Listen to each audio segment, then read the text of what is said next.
สวัสดีสบายดีทุกคนพากันมาซุ่มอยู่พี่เด้อพี่น้องเด้อ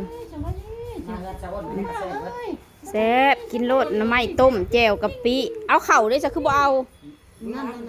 มีอยู่ในเข่าฮะเขาบ่อยาก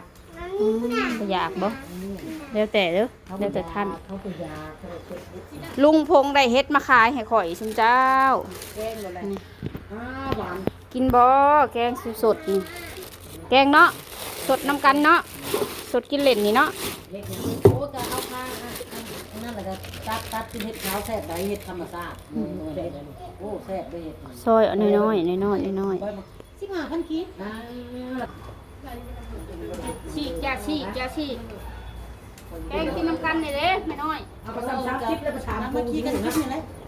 แล้วขอเชียร์คลิปทอดหมูอยู่ทุบเลยเอามาคิดมีที่กันแล้วขอเชียร์เพื่อหน่อยจะไล่ละ30 ลิตรนึงหันตรงไปสู่การนำไก่ที่บวกสีบวกไก่ทอดแซ่บอันนี้น้อยมากเลยโอ้ยก็มือไปน้องรถใจเดือดชุบหวานชุบน้องนี่แหละมันหยุ่มเลยเนาะหยุ่มแล้ว